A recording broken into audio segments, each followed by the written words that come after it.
Dirección de Centros Curativos. Consejo a los médicos. Del libro Principios Ocultos de la Salud y la Curación, de Max Heindel.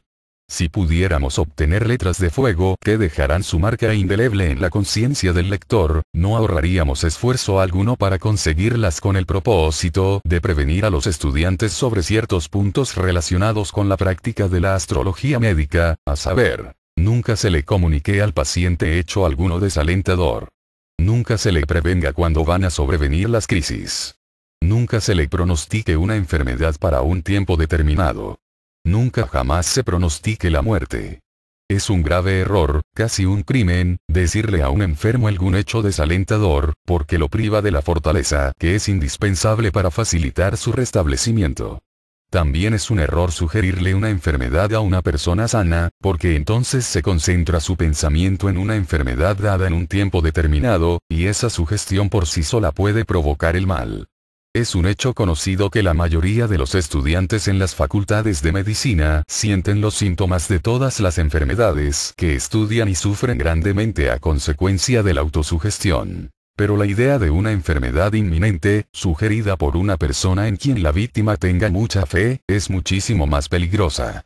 Por consiguiente, es indispensable que el médico astrólogo sea muy cauteloso. Si no es posible decir una palabra de aliento, lo mejor es guardar silencio.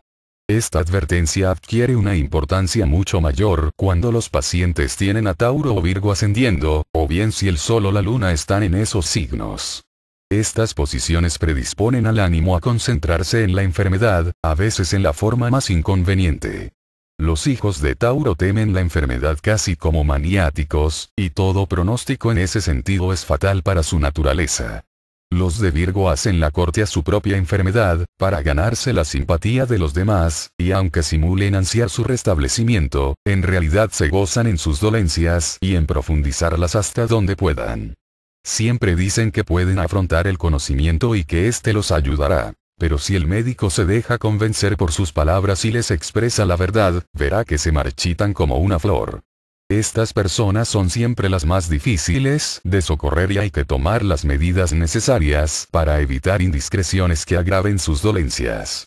Algunos estudiantes tienen el mórbido deseo de conocer el tiempo de su muerte, e investigan este asunto en la forma más inexcusable. Pero hagan lo que hagan para engañarse a sí mismos, el hecho es que son poquísimos los que tienen la fortaleza mental y moral para vivir su vida exactamente de la misma manera, como si no supieran con absoluta certeza que en cierta hora terminará su existencia terrenal.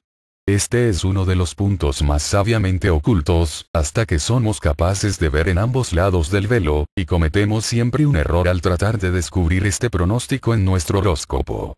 En el pasado, cuando nuestros esfuerzos para socorrer a los enfermos se encontraban necesariamente restringidos a los miembros, debido a la carencia de suficiente personal en las oficinas, muchas veces se nos hacía esta pregunta: ¿cómo podemos ayudar a un amigo enfermo? Aunque actualmente podemos prestar ese auxilio desde nuestra sede central, a quien quiera que lo pida, es importante que los probacionistas se den cuenta de su gran oportunidad, merced a la conexión que han creado con el instructor. La curación la realizan principalmente los probacionistas que viven la vida de acuerdo con la dirección de los hermanos mayores, y cada vez que se los invoca, sea con pluma y tinta, dirigiendo la carta a esta sede central o a un probacionista personalmente, siempre se logra una respuesta. Los hermanos mayores saben cómo utilizar la ley con el mayor provecho posible, pero no pueden obrar en contra de ella ni hacer más de lo que permite el material que se les provea. Toda enfermedad física puede ser vencida por el poder espiritual, pero siempre se necesita cierta cantidad de ese poder.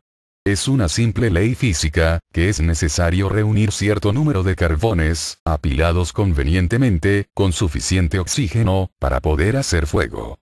Cristo dijo: donde quiera que 2 o 3 se reúnan en mi nombre, allí estaré en el medio de ellos. La Asociación de Probacionistas, constituyendo centros curativos, suministra el material necesario con el cual los hermanos mayores pueden encender el fuego espiritual requerido para la curación física, moral y mental. Estando solo, hay pocas probabilidades de que se pueda hacer algo bueno, pero hay mucha fuerza en el número, especialmente si están fortalecidos con el conocimiento del diagnóstico, extraído del horóscopo, y saben aplicar el tratamiento en los momentos propicios. Del libro Principios ocultos de la salud y la curación, de Max Seidel.